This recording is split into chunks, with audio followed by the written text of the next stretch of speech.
नमस्कार। MP debate में आपका स्वागत है। नर्सिंग पर सदन घायल। दरअसल मध्य प्रदेश विधानसभा का जो सत्र है, मानसून सत्र, उसकी कार्रवाई प्रारंभ हो गई है।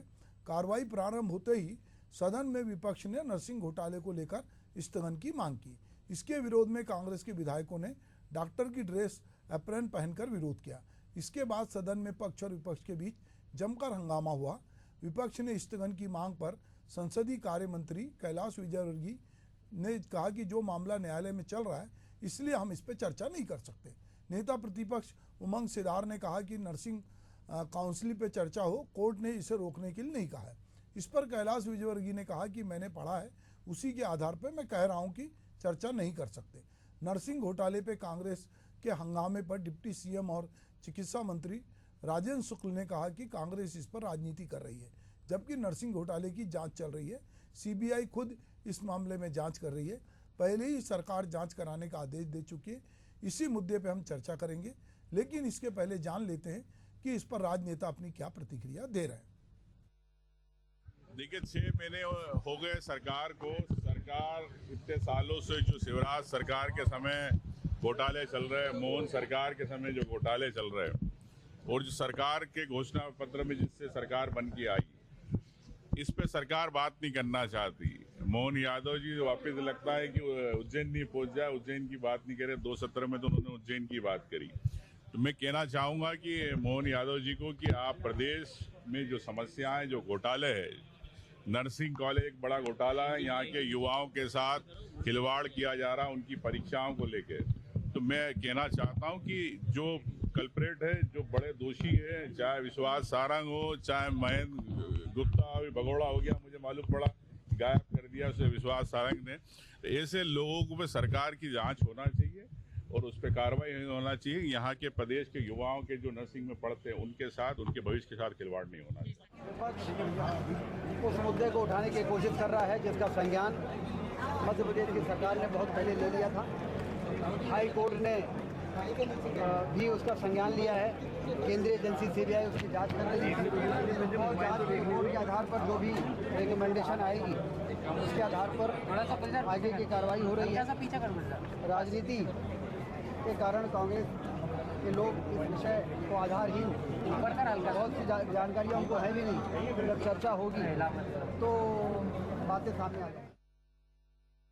जी, तो मध्य प्रदेश के उप मुख्यमंत्री और स्वास्थ्य मंत्री राजेंद्र शुक्ल कह रहे हैं कि आधारहीन मुद्दा है, जिसको कि कांग्रेस जो है सदन को गुमराह कर रही है और सदन में उठा के जो है वो इस मामले में, चूंकि ऑलरेडी इस पे जांच घोषित हो चुकी है, तो हम इसी मुद्दे पे बातचीत करेंगे।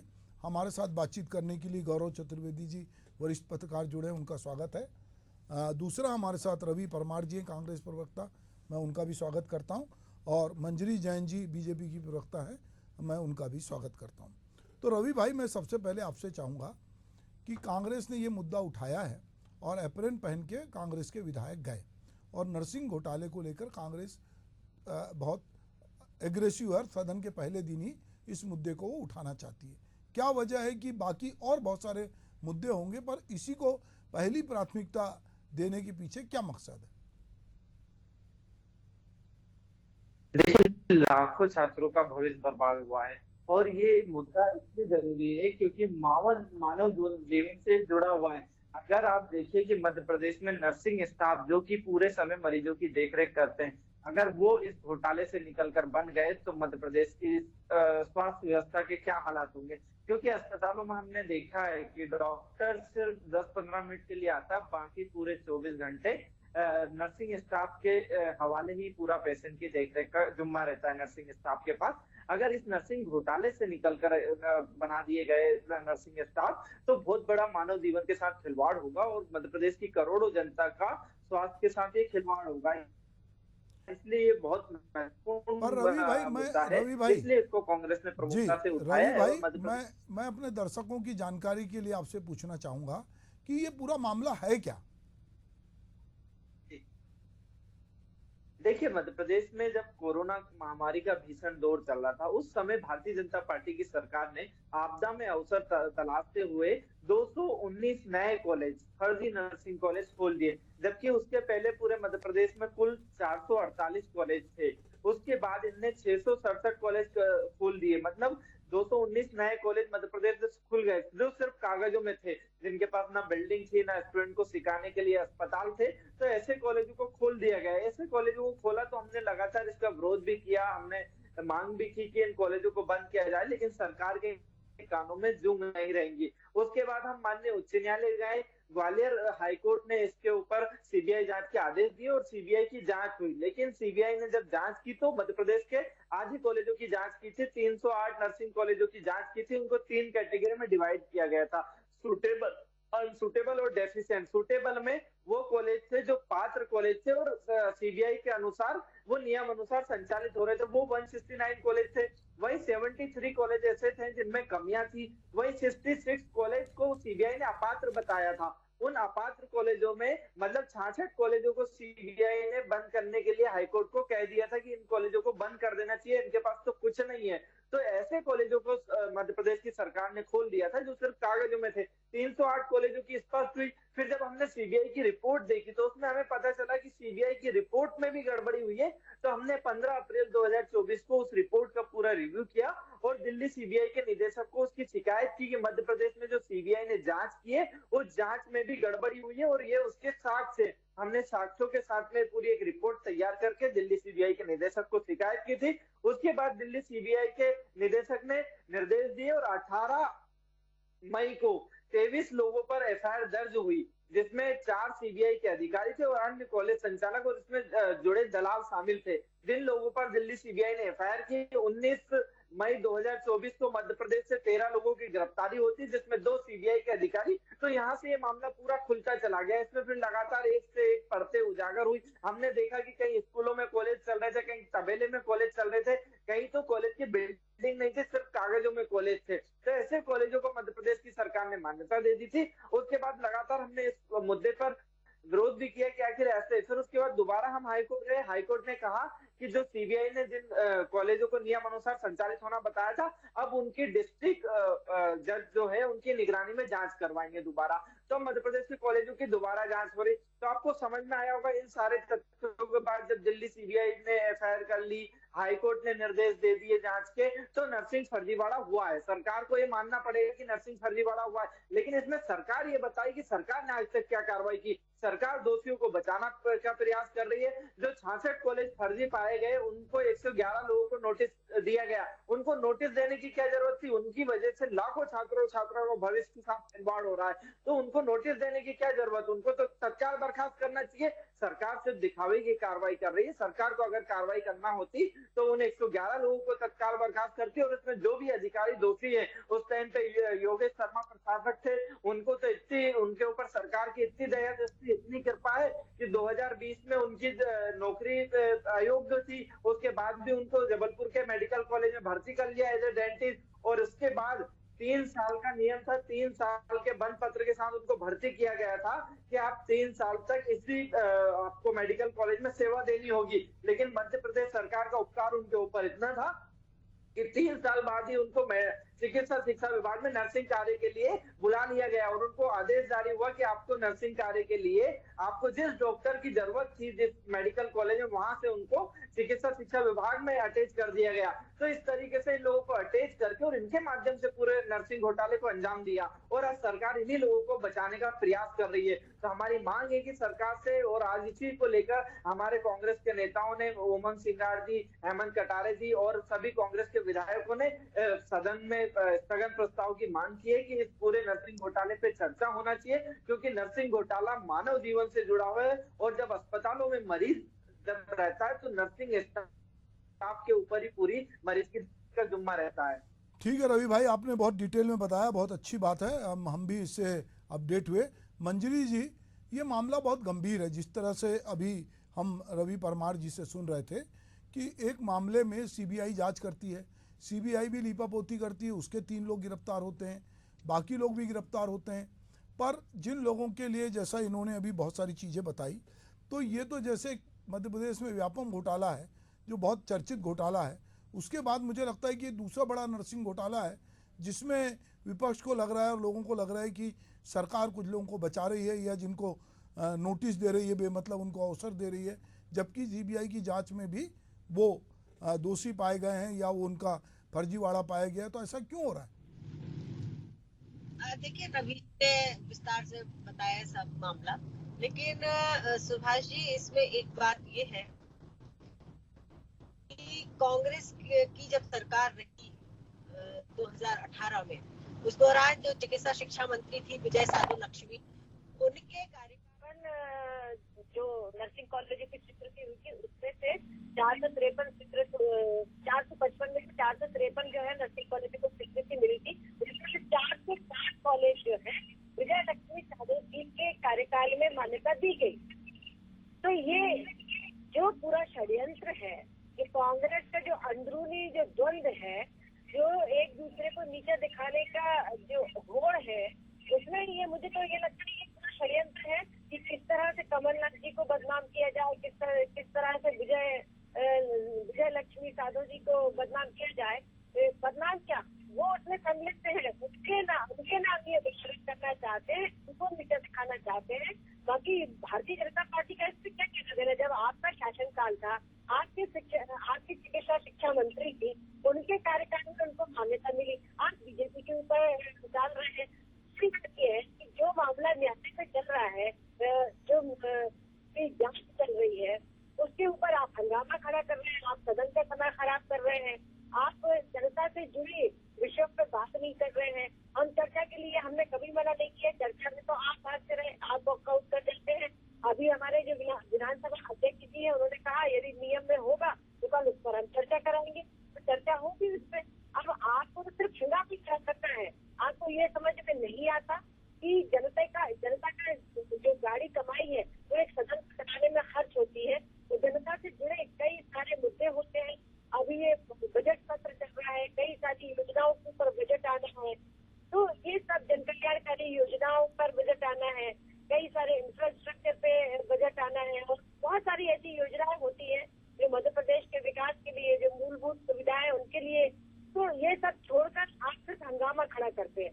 आपका मुद्दा, आपका मकसद ये नहीं है कि सूरत बदलनी चाहिए, सीरत बदलनी चाहिए। आपका मकसद हंगामा खड़ा करना है, सोशल मीडिया पर रहना है और टीवी पर रहना है, समाचार पत्रों की मुख्य लाइनों में मुझे छपना है। तो ये सब आपका एक एजेंडा है। और दूसरा, अपने ही जो अंतर्द्वंद है, अपने नेताओं को कैसे मैं पीछे करूं, कैसे मैं आगे बढ़ जाऊं, बस ये आप लोगों का आपसी जो खींचतान है, उसकी वजह से आप ये सब करते हैं। जबकि जिस मामले पर सरकार खुद चाहती है कि जांच हो और उसमें गिरफ्तारियां भी हुई हैं, आप उसके ऊपर क्यों हंगामा खड़ा कर रहे हैं? आपकी नीयत साफ नहीं है। मंजरी जी, ठीक है कि कांग्रेस का ये अंदरूनी मामला हो सकता है, और हो सकता है कि आप कह रहे हैं कि कमलनाथ को बदनाम करना चाहते हैं, विजय लक्ष्मी साधु को, वो अपनी जगह है। पर अभी तो कांग्रेस सत्ता में नहीं है, तो सत्ता में नहीं है और कांग्रेस ये कह रही है, अगर कह रही है कि साहब आप सत्ता में हैं और आप ये लोगों को नोटिस क्यों दे रहे हो, इनके खिलाफ जो है, इनके अगर सीबीआई जांच में भी ये पाया गया है कि ये इनके पास प्रॉपर वो नहीं था, तो इनको निरस्त क्यों नहीं कर रहा? सवाल ये नहीं है कि विजय लक्ष्मी साधु ने क्या किया, सवाल ये है कि आज शासन किसका है और कार्रवाई कौन करेगा, विजय लक्ष्मी करेंगी कि भाजपा करेगी? देखिए, हमारे शासनकाल में बिल्कुल जब भी कोई मामला आया है, हमने खुद कमेटियां गठित करके और उनकी जांच कराई और इस पर भी जांच चल रही है। जबकि पूरा मामला जब न्यायालय में है, न्यायालय के संज्ञान में है, तो हमारा हस्तक्षेप करना भी उचित नहीं। न्यायालय खुद जांच करा रहा है और सरकार पूरी तरह से सहयोग कर रही है जांच में। अब इसमें कोई दिक्कत थोड़ी है, जो होगा दोषी उसको जरूर सजा मिलेगी, वो कोई भी हो, किसी भी स्तर का हो। कभी भी भारतीय जनता पार्टी की सरकार ने हमेशा ये वचनबद्ध रही है कि कोई भी भ्रष्टाचारी हो, कोई भी किसी भी तरीके का क्रिमिनल रिकॉर्ड का कोई किसी ने क्राइम किया है, हमने हमेशा सलाखों के पीछे ईमानदारी से भेजने का काम किया, सजा दिलवाने में सहयोग किया है। न्यायालय की कोई जांच है और उसमें यदि सरकार को सहयोग करना है तो सरकार सहयोग कर रही है और करती रही है। चलिए, हम ठीक है, मैं गौरव चतुर्वेदी जी के पास चलता हूं, क्योंकि वो स्वतंत्र पत्रकार हैं, वरिष्ठ पत्रकार हैं और चीज़ों पे बारीकी से नज़र रखते हैं। तो चूंकि ये मामला जो है, मुझे लगता है कि व्यापम के बाद में ये एक बड़ा मामला है, नर्सिंग घोटाला, और इस पर बहुत सारी चीज़ें घटित हुई है। तो मैं गौरव जी से चाहूँगा कि वो अपनी बात बताएं कि इसको किस तरह से वो देख रहे हैं। गौरव जी। देखिए, ये बात तो अभी सामने आ गई कि कि जिस प्रकार नर्सिंग घोटाले में सीबीआई के अधिकारी घूस लेते हुए पकड़े गए, जिससे सामने आया कि जो पुरानी जांच हुई थी वो गलत हुई थी।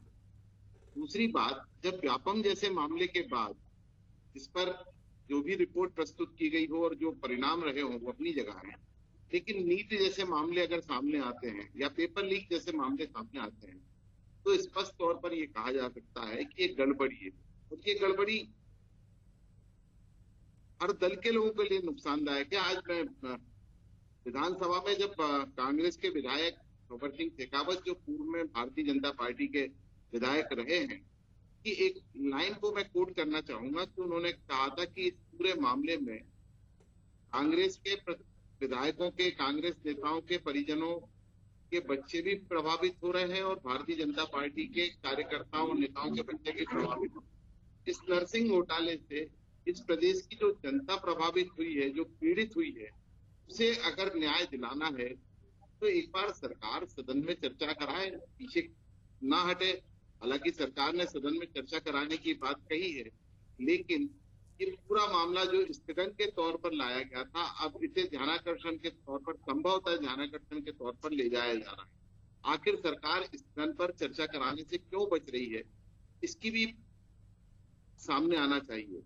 ठीक है, विधानसभा अध्यक्ष के विवेक पर है कि वो स्थगन पर चर्चा कराएं या ध्यानाकर्षण पर चर्चा कराएं, लेकिन स्थगन में ये मामला भी लिखा है। और जब संसदीय कार्य मंत्री ने ये उदाहरण दिया था कि कोई मामला अगर न्यायालय में लंबित है तो उस पर सदन में चर्चा नहीं कराई जा सकती, लेकिन मैं आपको बता दूं कि सदन की जो नियमावली है उसमें इस बात का भी उल्लेख है इसी जगह पर कि अगर विधानसभा अध्यक्ष अपने विवेक का इस्तेमाल करते हुए स्थगन पर चर्चा कराते हैं तो कोई दिक्कत नहीं है।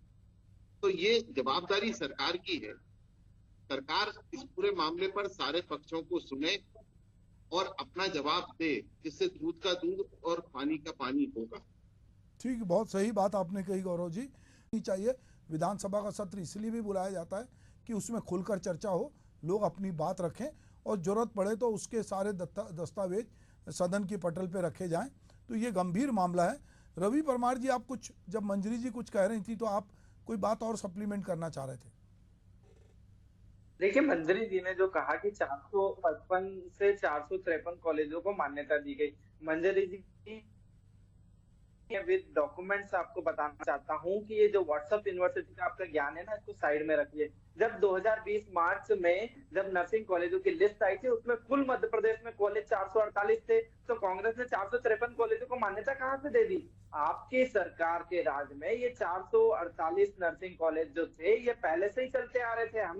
हमारे इस साल में एक भी नए नर्सिंग कॉलेज को हमने मान्यता नहीं दी। उसके पहले 2018 सत्र में 398 कॉलेज थे, मतलब 448, मतलब 50 वो बढ़े, वो भी सिर्फ आपके कार्यकाल में बढ़े। नियम किसने बदले नर्सिंग कॉलेज खोलने के? वो आपकी सरकार ने बदले, जो कि जिससे कि शिक्षा माफियाओं को रियायत मिल सके। जबकि नियम में कठोरता लानी चाहिए थी, नियम को सख्त बनाना था, लेकिन इन्होंने नियम को शिथिल कर दिया। जो नियम 23,000 स्क्वायर फीट बिल्डिंग था नर्सिंग कॉलेज का, इनने 19,000 कर दिया।